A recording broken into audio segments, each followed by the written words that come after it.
भागते हुए राजा के धन को वहीं छुपा के रख दिए जहाँ पर ससुर जमाई ठहरे हुए थे।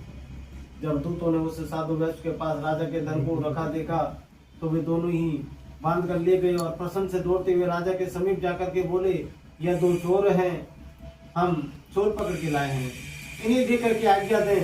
तब राजा की आज्ञा से उनको कठोर कारावास में डाल दिया और उनका सब धन भी छीन लिया गया। श्री सत्यनारायण भगवान का श्राप द्वारा उनकी पत्नी भी घर पर बहुत दुखी हुई और घर पर जो धन रखा था वो चोर चुरा करके ले गए। शारीरिक व मानसिक पीड़ा तथा भूख प्यास से अति दुखी हो अन्य की चिंता में कलावती एक ब्राह्मण के घर गई। वहां उसने श्री सत्यनारायण भगवान का व्रत होते देखा, फिर कथा सुनी तथा प्रसाद ग्रहण करके रात को घर आई।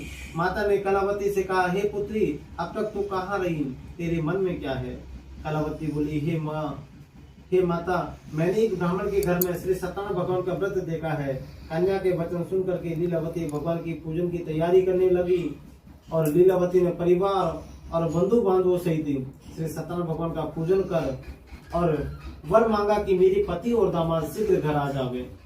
साथ ही प्रार्थना की कि हम सबका अपराध क्षमा करो। श्री सत्यनारायण भगवान इस व्रत से संतुष्ट हो गए और राजा चंद्रकेतु को स्वप्न में दर्शन देकर के कहा कि हे राजन, ये दोनों वैश्यों को प्रातः ही छोड़ दो और जो भी आपने इनका धन दिया है वो वापिस इनको धन दे दो, नहीं तो मैं तेरा धन राज्य पुत्र आदि सब कुछ नष्ट कर दूंगा।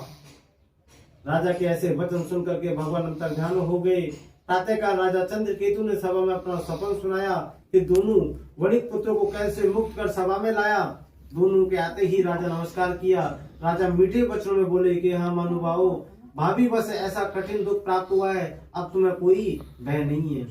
ऐसा कहकर के राजा ने उनको नए नए वस्त्राभूषण पहनाए तथा उनका जितना भी धन दिया उससे दोगुना धन उन्हें दे करके आदर से विदा करके दोनों वैश्यों को अपने घर के लिए चल दिए। बोलो सत्यनारायण भगवान की जय हो।